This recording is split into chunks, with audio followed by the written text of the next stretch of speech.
I also want to ask you, nowadays there's a lot of chatter about the fact that BMI clearly shouldn't be an indicator. In fact, it is misleading. Just tell us, why is BMI misleading? And rather, you write in your book as well that the fact is that right now you have to look at your body fat percentage, and that would be a more accurate way of determining whether a patient is obese or not. Correct. So BMI is the most convenient method, time-tested and honored method, because it just takes into account your height and your weight. That's it. Now, it doesn't take into account how much of that weight is coming from muscle. It doesn't take into account how is the weight distributed. Not all weight is the same. Right. So if you use just BMI, that is height and weight, you will end up with a lot of Indians being classified as healthy in the BMI category when they have actually a lot of central fat. And is a central fat or the belly fat or the visceral fat, that is actually the bad fat.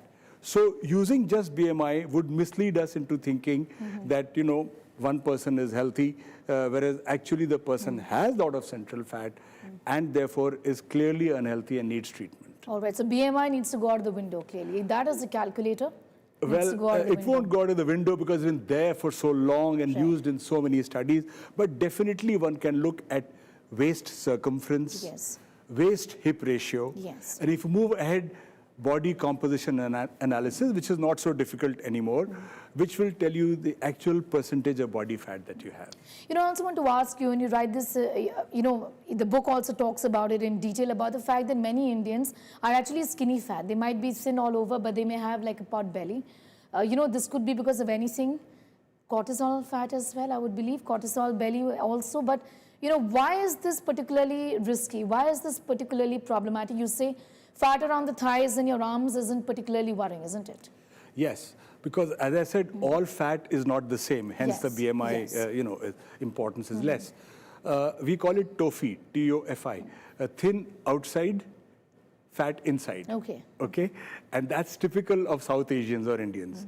So the fat around the viscera, that is inside, around our organs, viscera means organs, that produces a lot of dangerous inflammatory substances, different kinds of cytokines or chemicals, if you may, which incite inflammation across the body, including the pancreas, including the heart, kidney, everywhere. So that fat, if that is excessive, that is very dangerous, as compared to fat on the arms or the thighs, which is direct subcutaneous fat, which may not be that dangerous per se. So there's a big difference in the kind of fat. When it comes to GLP-1, yes, there is, initial days there was a lot of conversation, and now also, nausea, just feeling sick, I hate food, my relationship with food has turned sour.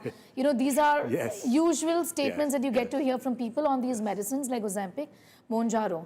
I just want to ask you, what would you say is problematic here?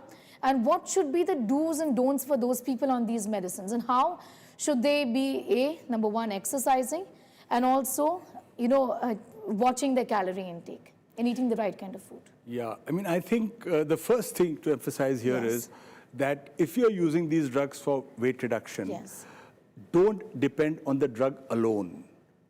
So I'm answering your last part first.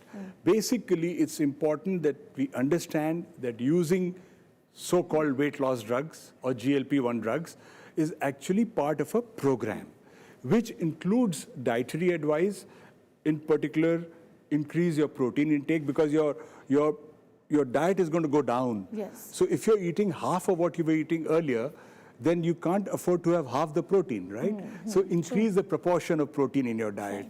Increase the proportion of fiber in your diet. Each single meal should be small. Don't have single large meals. The moment you have a large meal, supposing you don't eat all day, and then you have a large meal in the evening, you will certainly feel sick. So small meals is important. Sometimes just walking after meals, 5 to 10 minutes, makes a big difference. So all those kind of things are important. Obviously, you know what to avoid. You know that you have to avoid fried food. You know you have to avoid baked or high carbohydrate food. Those things are not that great for us. The moment you follow these things or don't follow these things, your body will tell you if you're not following. As I said, Right. you'll feel sick and you may want to throw up. That's one thing. In the long run, if you're not following a healthy diet with this, you will end up with significant muscle loss.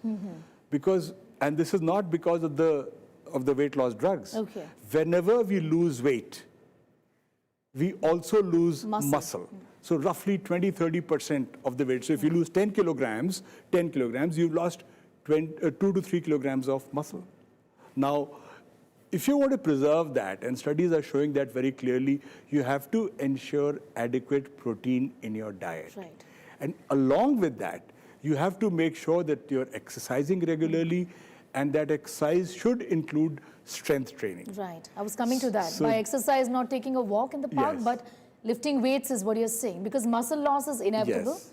And hence, exercising in a way is going to stop that to an extent? Yes, significantly. Okay. Significantly. So if you think of the GLP-1 drug, if you're using it for weight reduction alone, if you think of it as a part of your weight loss program, then you'll succeed. Right. Then you'll know, you'll not lose that much muscle.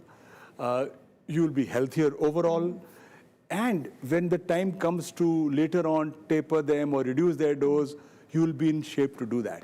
Right. If, on the other hand, you're using the drugs, because they'll make you lose weight anyway. Right. If you're using the drug as using the drug just as a weight loss drug and doing nothing else, you will lose weight, but you will also lose muscle. And then when you try to reduce the dose, the weight will start coming back on. So there's a bit of a challenge there.